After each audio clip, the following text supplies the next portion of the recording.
So I want to welcome everybody.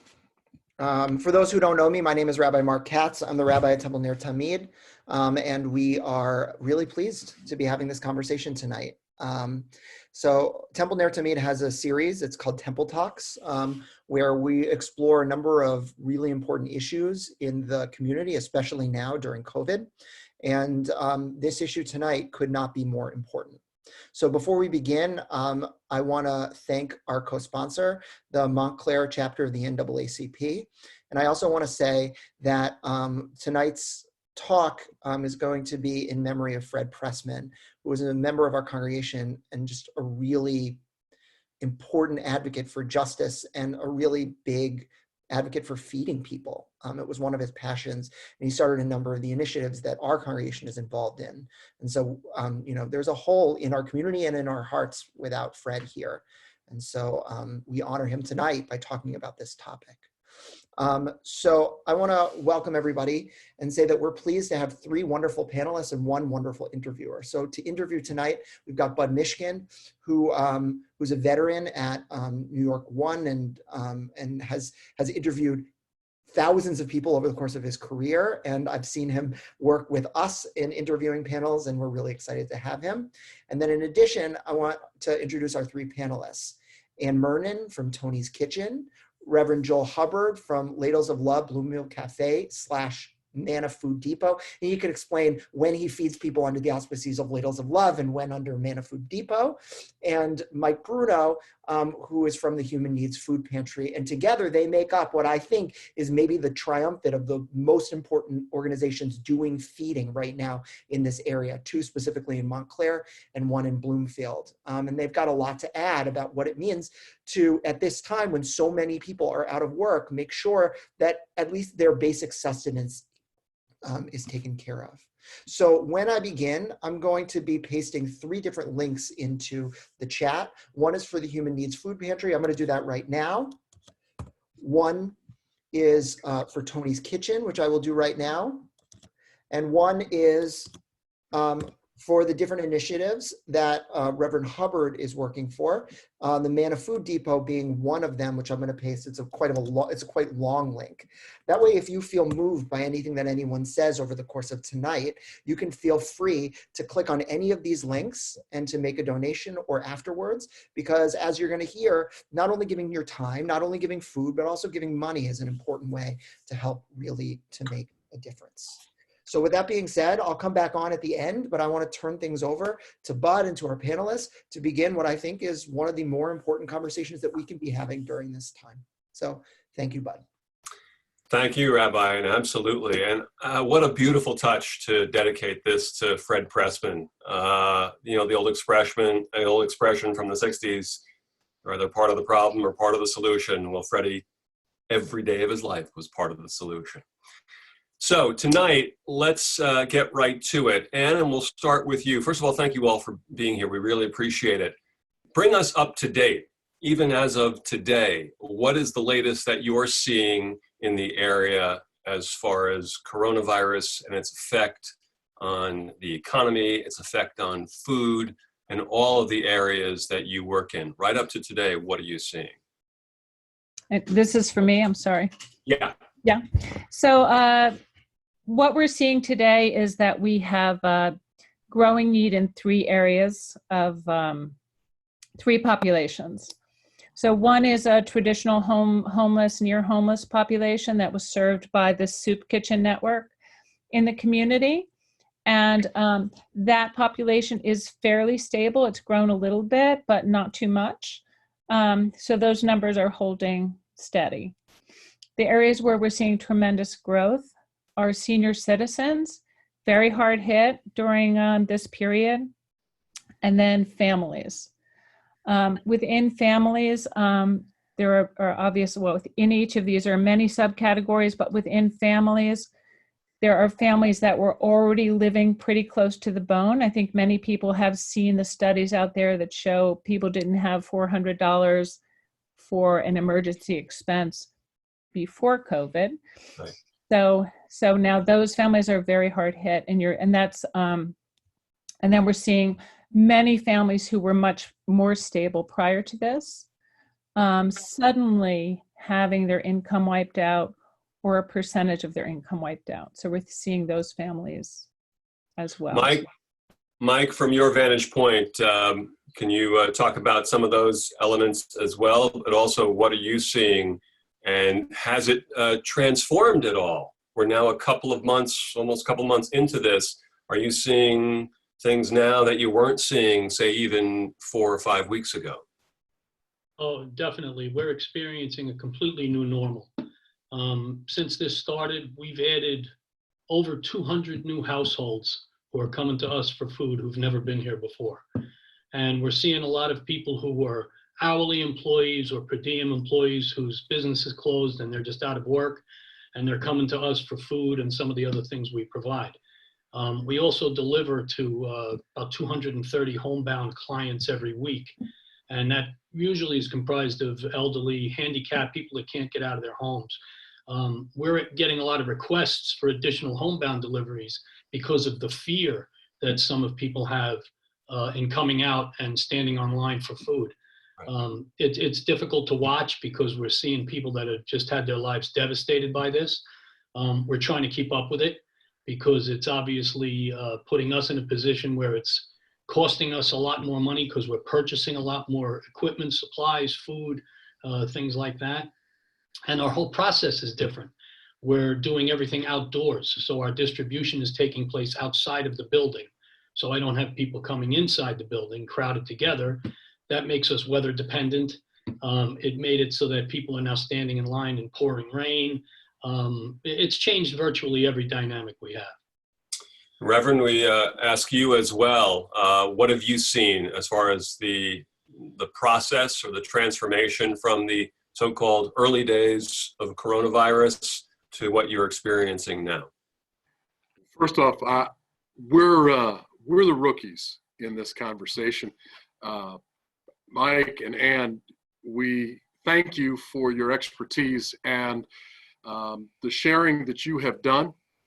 You all have actually made it possible for the Manna Food Depot to even exist with the sharing of the resources. So let me say that from my perspective, one of the great things are the ways in which the different groups and agencies are collaborating. Mm-hmm. Again, we couldn't exist if you all hadn't helped seed us. And so thank you for that. We appreciate it. Bloomfield, I echo very much what Anne and Mike have both expressed. We were not a food pantry prior to the month of March. We fed folks and we provided some assistance with food supplement really twice a month, but not on a regular basis. However, the need changed, and there was a call, and there were some struggles with the supply lines and so forth. And so working with Bloomfield Health and Human Services, working with Toni's Kitchen, working with Human Needs Food Pantry, and with Kumac out of Patterson, we went from the first week we served 35 families. This past week, it was over 400. Wow.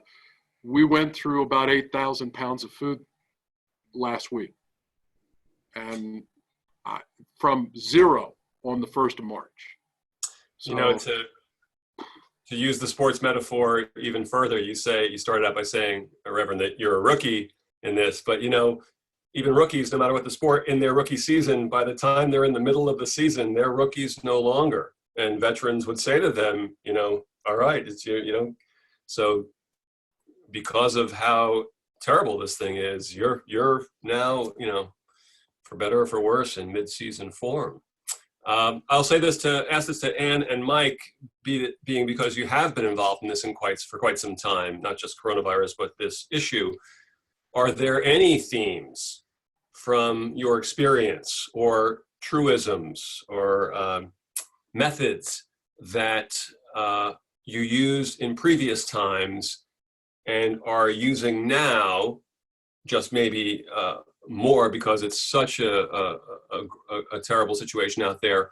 Or is this a completely new ball game where new themes have had to be thought of and new lessons have had to be learned along the way? And let's start with you. Here. So yeah, I mean, we are a completely transformed organization in the last 2 months. I think one of the things that helps us is that we have terrific partners in the community, and being able to leverage those partnerships and being able to expect that we can rely on those partnerships has been a tremendous way for us to move forward. So as soon as we knew that the schools were going to shut down, we were able to partner immediately with both the Montclair and the Bloomfield public schools to make sure that those families would be getting groceries when they were picking up their free and reduced price meals. We knew that there would be high need in those families, and we knew that the schools would work with us easily. We had a long relationship there, so that was really helpful for us. I think having this culture within both Montclair and Bloomfield of partnerships has been a critical ingredient in making sure that we could pivot. Last year, at this time, we were doing about 4,300 meals a week. This past week, we did over 20,000. That's a huge pivot. That is because we have partners that are right there with us. So I think that that's something that we have to recognize is in our community and really lean into and value and leverage as much as we can. Mike, is this a whole new ball game, or are there lessons learned from the past that you're able to employ at this time? Yeah, I'll be honest with you, I think it's a mix of both. We had to pivot as well into a whole new way of operating. We work closely with Toni's Kitchen in particular because they fill some needs that we don't, and vice versa. But one of the things that I've tried to maintain our theme of is not forgetting, when we talk about the Human Needs Food Pantry, the need of lifting these people up, because a lot of people that come to us for food for the first time, they're broken. They can't believe that they're there.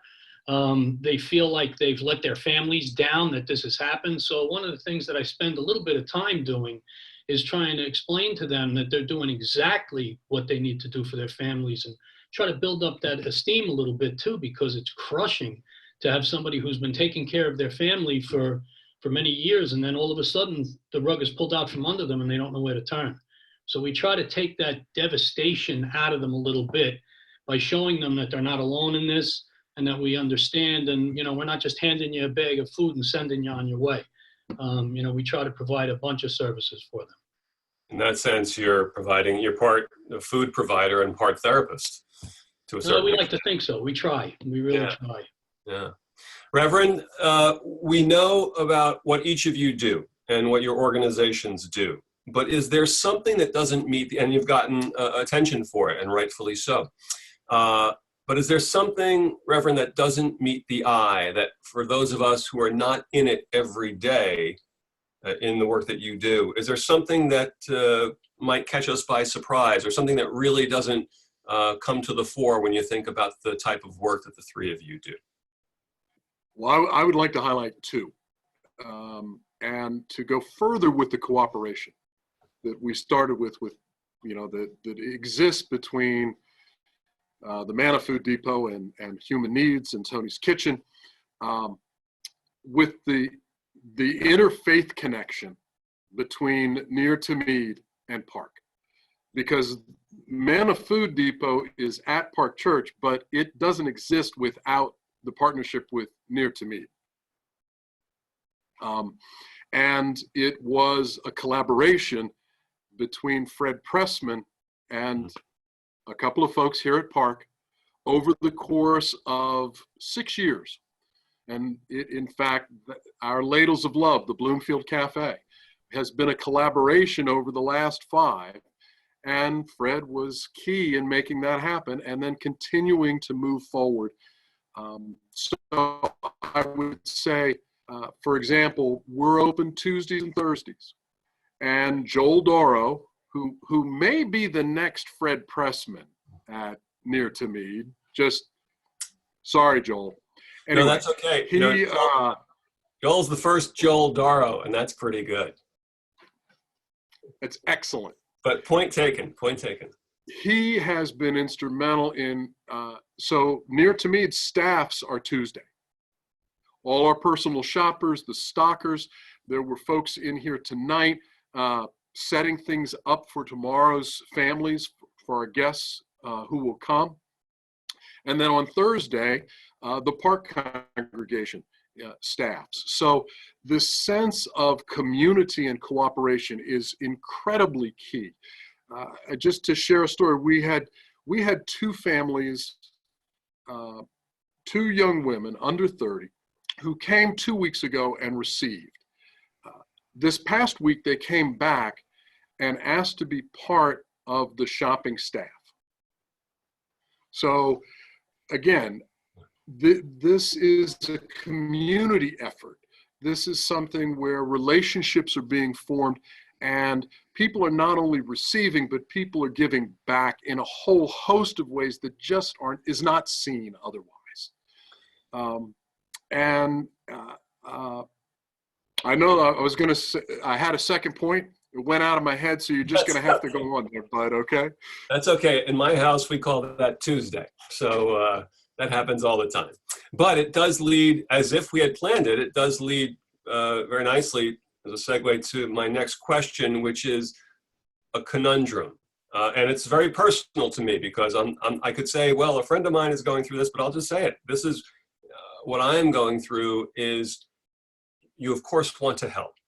And of course, helping feels good and gets one out of one's own skin and makes one feel better. We understand that, and people far smarter than me have done lengthy studies about volunteerism and what it brings to the soul. And yet there is that, right now, there is that desire to just stay put and stay home. And so my question, and maybe Mike, we can start with you, is do you face that conundrum with your volunteers or people who express the desire to volunteer? I want to help. I want to do something. We are being called on at this time. And there's no need to compare it to anything. World War II, 9/11, no need. It's existing on its own, and it's our time to step up. And yet that inclination to, wait a minute, you know what, I need to not leave the house because, you know, that's what I'm contributing right now. Do you feel that push and pull, Mike, and your volunteers? When this first broke, we saw it, it hit us pretty hard because a bulk of our volunteers fell into a category where they were at risk. Mm-hmm. So in the first week that this happened, we actually had to close because I didn't have volunteers and we had difficulty getting product. But as soon as we put out in our social media and put the word in the community that that had happened, we were so inundated with people that put aside their fears and wanted to come in and help that I now have practically a whole new host of volunteers that are delivering food to the homebound, are working in our warehouse, are sorting and packing the groceries and vegetables and things in the morning. We're at the point where we're turning volunteers away. And that's a great problem to have. Yeah. And we're telling people that, you know, we're very blunt about the situation that we're in right now. We're very blessed with volunteers, and we're asking people just to make monetary donations because we had to stop taking physical donations in the form of donated food and clothing because I just don't have the people to sort and sanitize everything before it goes back out. So we're purchasing more.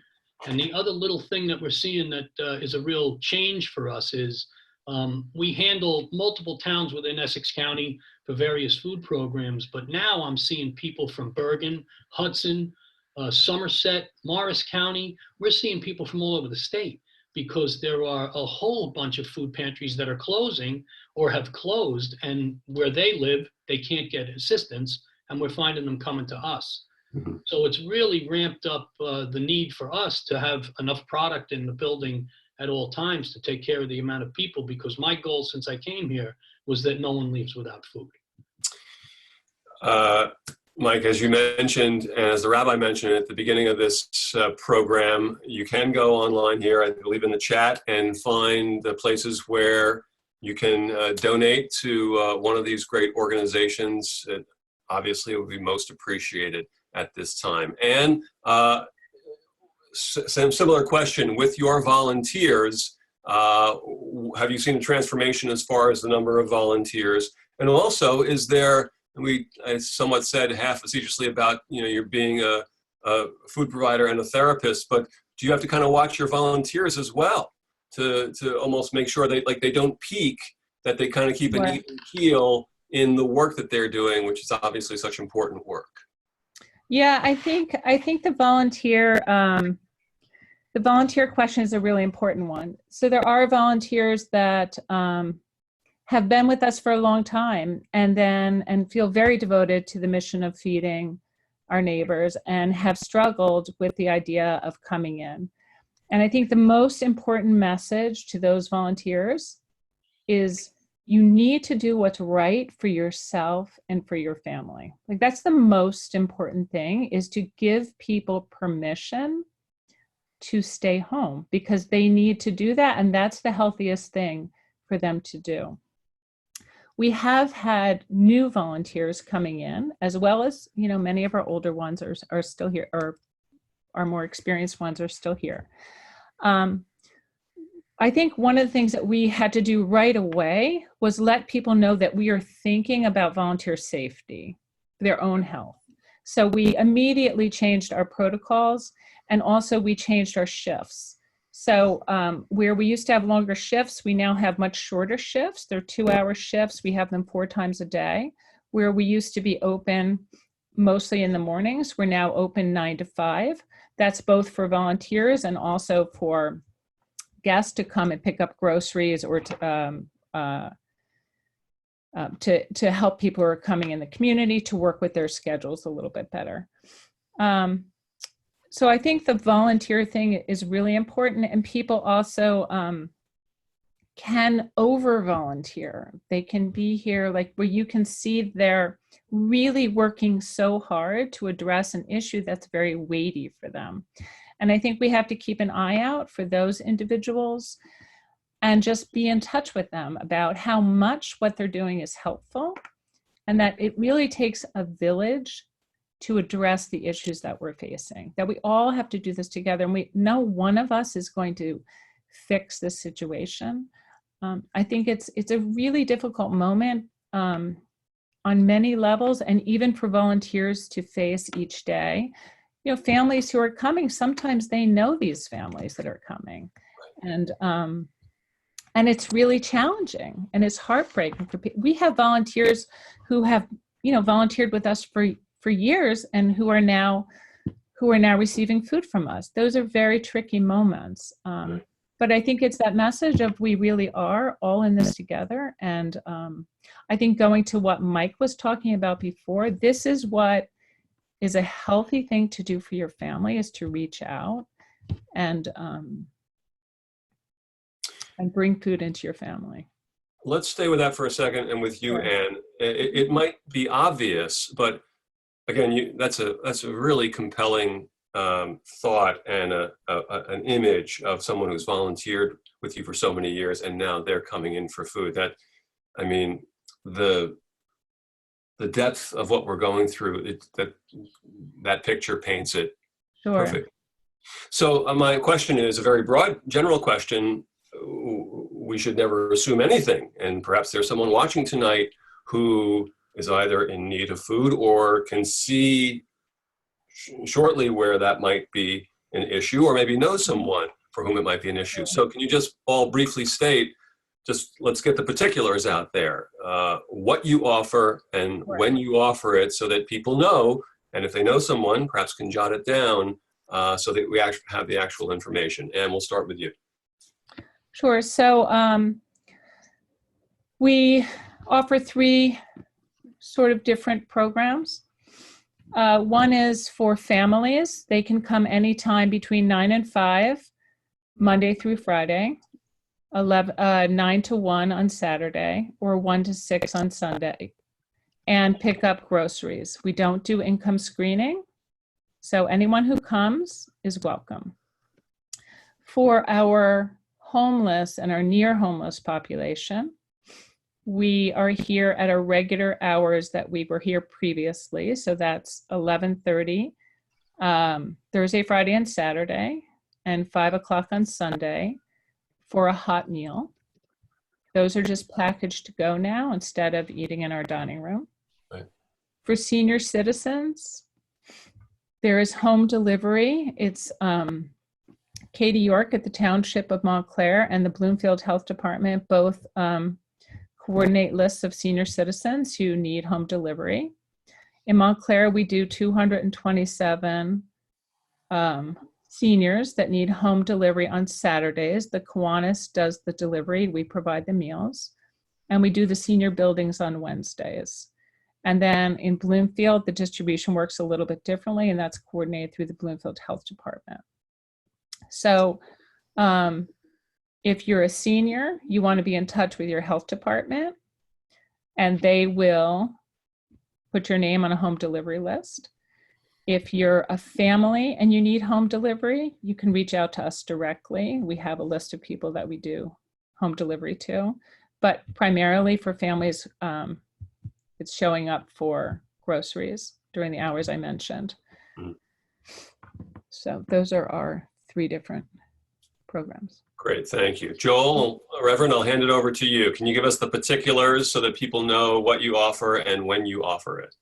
Absolutely. Tuesdays and Thursdays, our posted hours are 11 to 1 for whatever produce or non-perishables that we are able to amass.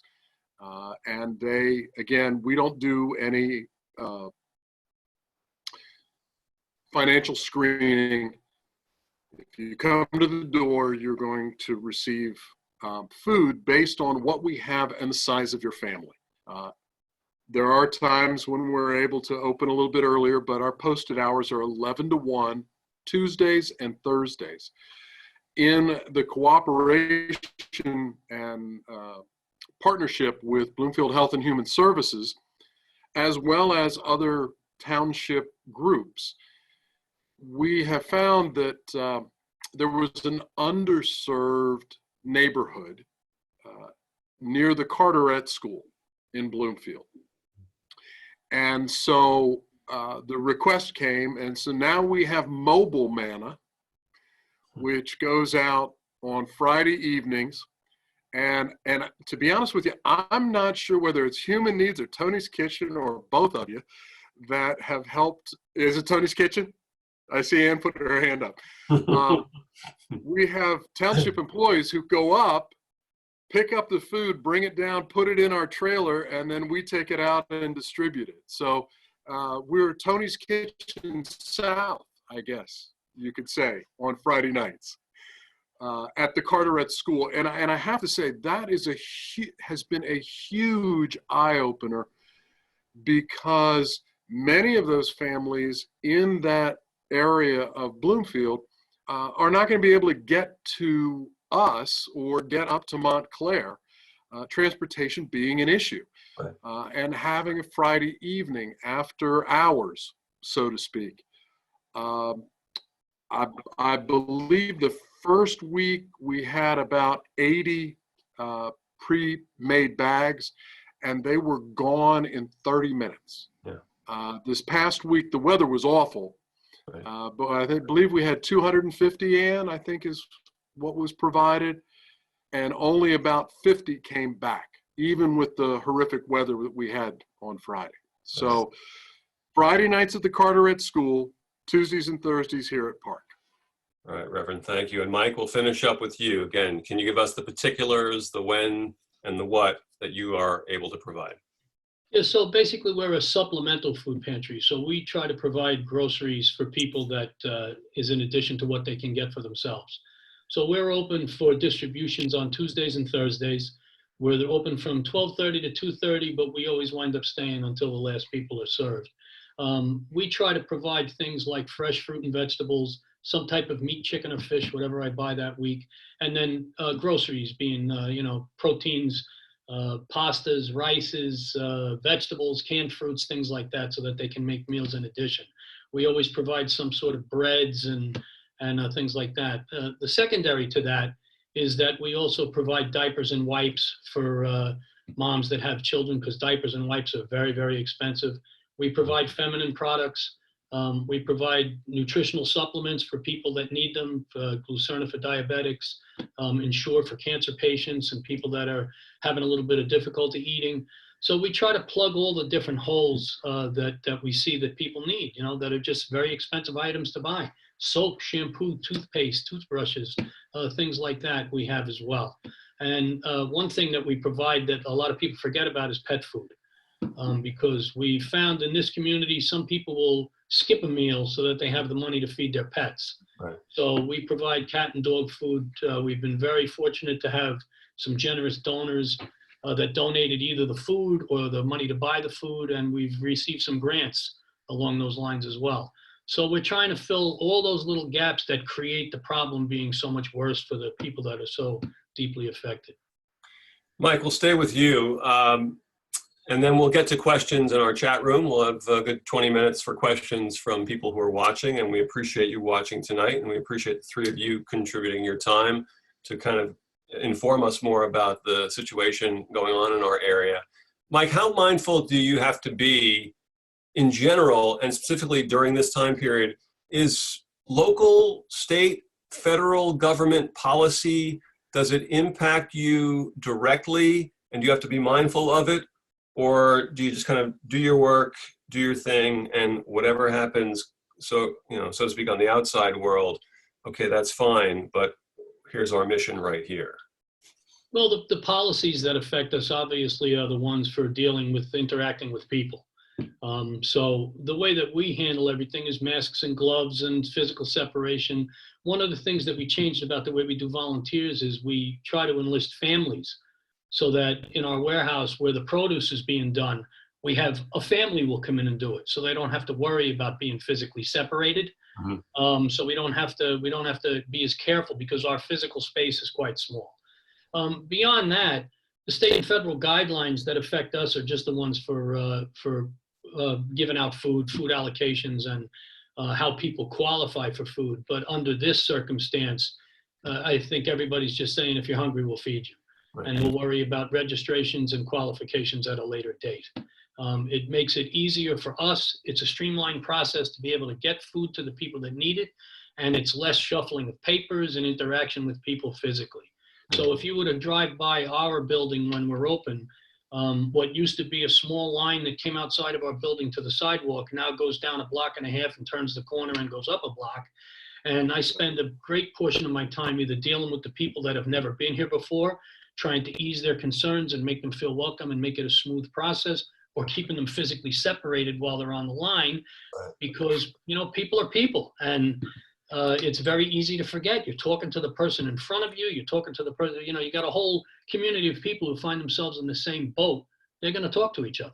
And so we just try to keep, I'm a little bit like a hall monitor. I'm just trying to keep them separated and keep everybody just, down and comfortable that we're going to help them. Yeah, because I would imagine the natural tendency is they want some sense of kinship, some sense of, oh, you're here as well. And again, for you, comparing to previous times with what we're going through now, how much attention do you pay to what the local government is saying, what the federal government is saying, what the state government is saying? So we have kind of in the past ignored the government, and we've operated from the point of view of providing food in ways where we didn't need to income qualify. So we sort of went around that. I'm really glad that you asked this question, because what I would like to see now from the state government in particular is a real transformation in the way that we think about food interventions. So we historically have thought about who qualifies for food interventions and at what level do they qualify. And they're designed to support very low income populations.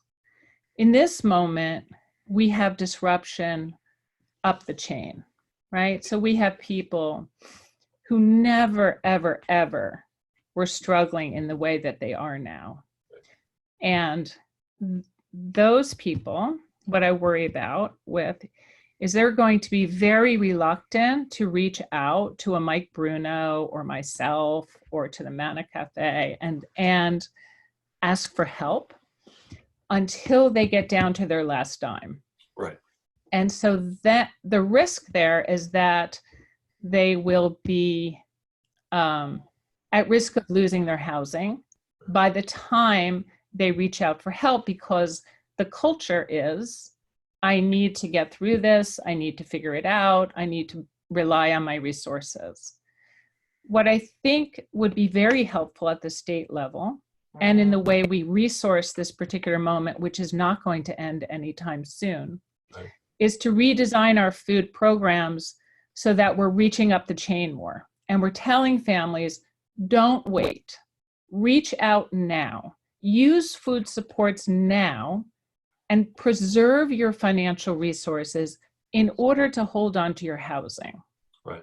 So state policy and state resourcing of the food network could achieve that goal. It could help to resource the network to be more generous, to be more inviting, so that we can reach families earlier in this process, right, and over a longer period with more robust food offerings, so that those financial reserves are preserved. So that's what I would love to see from the state government. All right, let's go into the chat room. And again, in the chat room, there's areas where you can make contributions, which would be obviously really appreciated. Ken writes, really great discussion. Thanks both for doing this and, more importantly, for your work fighting hunger in the community. As this crisis progresses, it is critical that we all continue to work closely together. Okay, looking for a question there. Can you tell us where to contribute? Okay, that's, let's see where we can get more questions here. I'm not seeing any more questions there.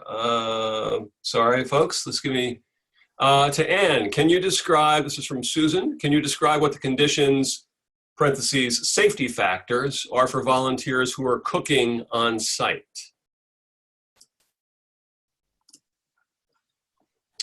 Wait. I will unmute. Sorry about that. Right. So we used to have larger cooking shifts that were longer. People would come in at 9 and they'd volunteer until about 1:30. And we'd have 15 people on, and of those 15, about 10 would be in our kitchen. We have a large kitchen. We've changed that all to now we have 2-hour shifts, about 4 times a day, no more than 4 people in the kitchen. In the kitchen, people are wearing aprons to cover their clothing. They're wearing masks and obviously washing hands and putting on gloves. Gloves are changed every 20 minutes. So the kitchen is socially distanced. It's a very different place. The shifts are shorter, and we just have cooking going on all day. This is a question from Dana, and I can just send it out to all of you. It's pretty brief. The question is, Dana says she came in a bit late. What is their biggest need? What is your biggest need? Mike, you want to start off? Right now, the biggest need is monetary, because everything is costing us more. We're purchasing more equipment. We're purchasing more supplies. We're obviously purchasing a great deal more food.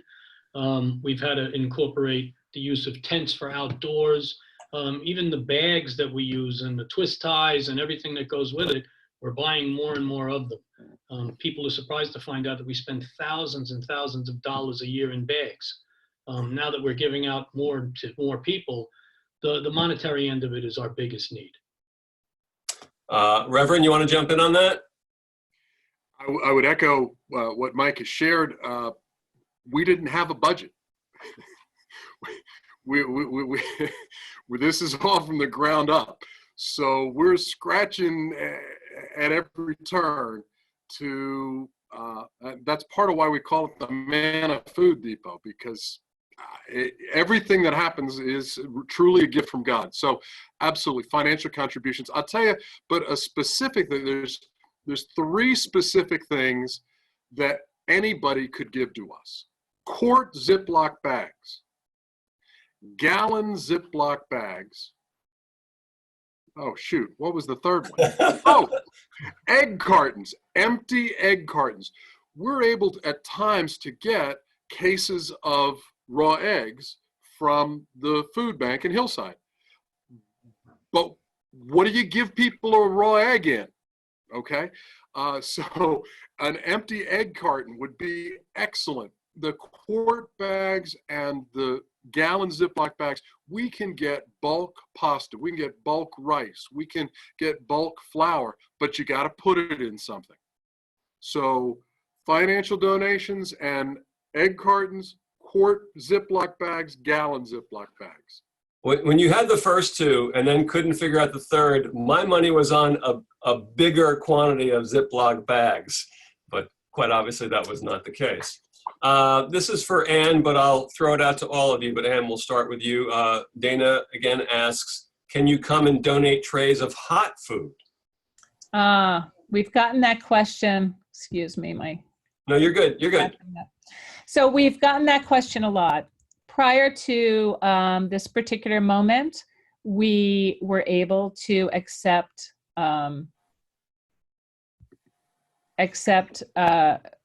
food made that people made at home for us. We don't do that right now. So right now, we really will only accept cooked food from a commercial kitchen. So if you're cooking in a restaurant and you're Serve Safe certified, we are delighted to receive that. And we have received lovely donations from restaurants, but we cannot receive it from a home kitchen right now. Mike, same question. Can you take hot food or no? We don't even distribute meals like that, so Right. we never take cooked food like that. We usually defer them over to Tony's Kitchen. Right. And Reverend? Well, so the short answer is no, we can't accept hot food for the same reasons that Anne offered. Right. We are having folks come in, though, and cook in social distancing and in groups of 2 or 3. So we can have persons come and cook on site, but we can't accept hot food donations. Reverend, we'll stay with you. The Churkin family asks, do you have opportunities for kids, parentheses, 12 years old, to volunteer? Short answer, absolutely. In fact, that's been one of the most wonderful things. We had a family in tonight. I believe the son was around 8, 9 years old, daughter 14 or 15, and mom. We can schedule those times in. We've had dad and sons co-food shop together for our guests. So the answer is yes. We also have a strong group of college-age young people that come in as well. And then Mike, is there a youngest age, is like a cutoff in terms of volunteers for you? So in our kitchen, we require kids to be in high school and above. Mm-hmm. We do have outdoor packing shifts periodically, and we're going to have them standardized as soon as the weather is more reliable, where families can pack together outdoors. Indoors, in our dining room, which is now turned into a warehouse and where we have our packing shifts on poor weather days, we require kids to be high school and above, and it's just really a safety issue for us. Yeah. Mike, how about for you? The same with us. It's usually high school and above because we actually have a warehouse setting with pallet jacks and ladders to climb up to get things off shelves. We can't accept kids younger than high school strictly because of the liability and safety involved. Of course. Right. Right. The Churkin family is also asking, oh, by the way, Reverend Carolyn writes, regarding egg cartons, tell us where to bring. So the floor is yours. You can bring them to Park United Methodist Church, 12 Park Street on the corner of Park and Broad. Any Tuesday or Thursday, we will gladly accept them. Okay. So the Churkin family is asking for all the panelists, are you familiar with organizations that help capture waste from supermarkets and bring to food pantries? We've heard of it in other communities. Are you aware of it in our area? Mike, we'll start with you. I've heard of them. I'm not aware of any that are working with us. Okay. Anne? Got to unmute you, Anne.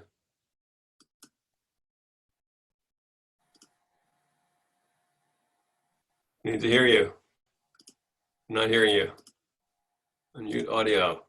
Okay, sorry There we about go. No, that's right. We have worked, yes, with many markets and local bakeries for many years now. And they are a tremendous asset to us in terms of rescuing food from food waste. We've also worked with restaurants who have food left at the end of the day. So yes, we love that food, and we're happy to put it to good use. And Reverend, is that something that you find is viable for you as well? Most definitely it is. We've been able to develop not only with food stores, we're working right now with developing some relationship with bakeries and with day-old breads. That's a huge need. We've rarely been able to do that. And with different pet stores. So we've been able to make connections not only with reclaiming foods that might otherwise be lost, but also products that companies might be trashed as a result. So, yes. Marge asks for all the panelists, writes, Mike, you referred to whatever meat you buy. The question is, where do you buy food? Sure. I'd just like to go back to the prior question, though. I thought they were referring to organizations that go out and look for food that's being wasted and bring it to us. We obviously partner with multiple bakeries, Panera Breads, ShopRites, Kings, that give us breads and things like that. We have bagel stores in town, Gencarelli's Bakery. So we do receive a whole host of donations from those directly. I'm not familiar with any organizations that act as an intermediary for that. Right. Okay. As far as purchasing food, we purchase food from several vendors. One of the things that we're dealing with right now is there's shortages of food available right now. Chicken is a little bit tough to come by right now. Breakfast cereals, we've had some difficulty getting. So we've expanded our base of companies that we use. So I buy from multiple vendors. I buy from the Brookdale ShopRite is one. I buy from Driscoll Foods. I buy from Gargiulo Produce. There's a whole host of places that we go to. And we also get monthly allocations from the Community Food Bank through the state and federal food programs. The problem with those is that the allocations have been very, very small because they're having trouble getting things themselves. So when you're giving out the volume of food that organizations like the three of ours give out, we're constantly sourcing for more places that we can purchase our food. It's a compelling question for all of you from Joel Darrow, who asks, do you have concerns for the sources of your food supplies over the long term? Anne, you want to start us off? Sure. We've been concerned about our food supply for a while now. So as Mike mentioned, we work closely with the Community Food Bank, and they've been really terrific, a real resource for us. But we've also recognized that some of the places that we got food previously have been disrupted, and our need is increasing. So we have a team of volunteers who are actively looking at new food sourcing. And that's just something we're very, very concerned about. So anyone who's on this Zoom call and who has ideas about food sourcing, we would love to know your ideas. We are reaching out to farms. We're looking out at new distributors. So we really are very concerned about food supply, given the level of disruption in the supply chain, throughout the supply chain. Right. Reverend, you want to address that?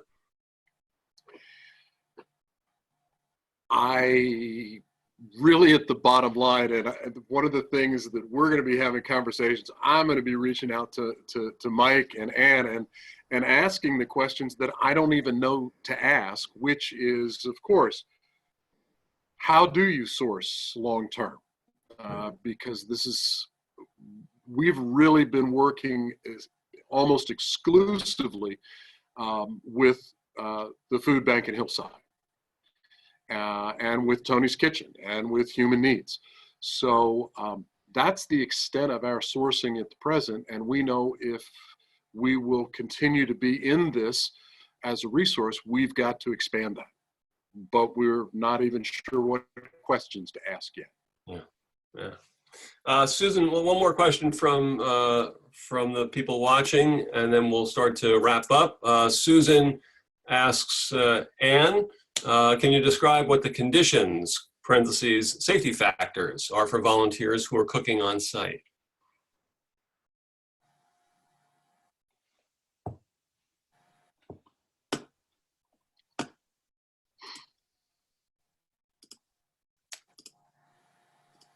Anne, we can't hear you. Sorry, I did it again. That's okay. So for volunteers who walk into our space, the very first thing you do before you even walk into the dining room is wash hands and put on gloves. Anyone in our kitchen is wearing a disposable apron unless you're at the stove or you're using one of our regular aprons. Volunteers have face masks, obviously, to be even on the premises. They need to have face masks on. And then everyone in the kitchen is changing gloves every 20 minutes. There's no more than 4 people in our kitchen at a time. And that's different than before. We used to have 10 to 12 people in our kitchen. So very different setup in the kitchen. And then we're doing much shorter shifts. The other thing that we've done is we've clustered our cooks. So once we move to this new shorter schedule, we have the same teams of cooks cooking together, and that just reduces exposure. So even though everyone has masks on and is being careful and is socially distanced, we're also having the same people cook together. This isn't actually a question, but perhaps an offer from our friend Michael Reitman, who is writing, do you think live music would be possible at Toni's Kitchen for the volunteers? The TNT Ramblers would like to know. We missed the Ramblers. There you go. So right. The Ramblers have been this tremendous gift to our dining room for many, many years now. And, you know, one of the things I think that's been really, really difficult during this moment, we think about food, which is really important. But for the homeless population in particular, this is a very challenging moment. These are people who are really very much on their own. And being in community is a really important thing. And it's something that is not happening, right? So the library is closed, the coffee shops are closed. When everything first shut down, there was literally no place for people to go to the bathroom. Okay, thank God for Montclair Township and Bloomfield. We've had porta-johns set up. They were very quick on that. But so being in community is really important. And the Ramblers were a huge part of that community in our dining room. I don't know when our dining room will reopen. It's going to be a challenging thing to reopen the dining room. But we miss the Ramblers, so we have thought about outdoor concerts, Mike, in the late spring when the weather turns out on the lawn. When we distribute out in front of the building now, so you know, we may be able to do something outdoors. We'll have to get creative. We miss you guys, though. One last thing for me, and then I'll hand it back to Rabbi Katz. For all 3 of you, and Mike, we'll start with you. You've been at this for a while. I'm not just talking about during coronavirus, but the notion of feeding people who need it. have there been moments over the past 2 months, perhaps early on, where in a private moment, when it became apparent just how big this was going to be, where you yourself wondered, can I do this? Can we do this? Have there been moments of doubt during this age of coronavirus? I think that the short answer is no, and there's a few reasons for that. My background is such that I was in law enforcement for 30 years and spent a great deal of time on contingency planning and things like that. Our board of trustees is jumped into this right from the beginning to make sure that we have planning in place for the short term, for the long term, and we've even begun planning for what would happen if a few of us got sick and we had to actually close our building.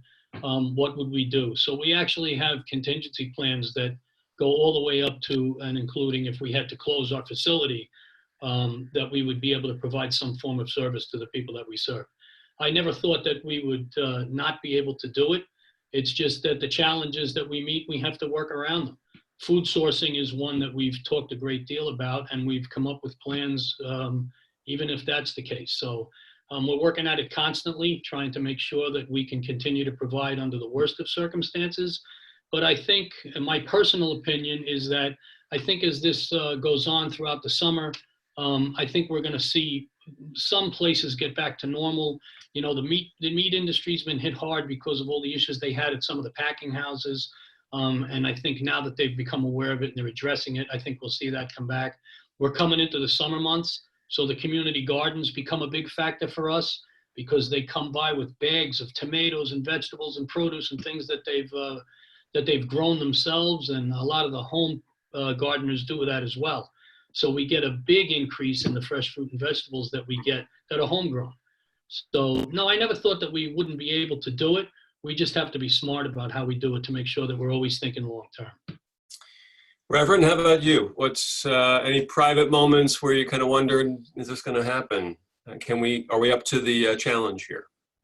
Well, one of the things that I constantly ask myself is, why didn't I take the seminary class on food management and hospitality?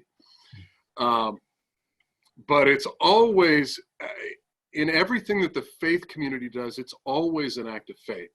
Right. There's always a piece of this that says, it's not my strength, it's not my wisdom, it's not my gift that's going to happen here. It's the divine who enters into our presence and makes this miraculous moment. So yes, I go to bed at night wondering, what will tomorrow bring? Knowing that God will provide, God has provided, and it will continue to happen. I just don't exactly know how, but that's faith. And we'll give you the final word. So yes, there have definitely been moments where I've walked into our dining room now warehouse and worried about keeping up with the need, definitely. But I think we really have no choice but to rise to the occasion and to make sure that we are there for people. We are not optional. Food is not optional. And I think that drives our staff and our volunteers every day. So we're going to have to be creative. This is not an easy path ahead. It is, it's going to be very challenging. And we know that. We know that it's going to be a very expensive path. But I think that the community will be there for us.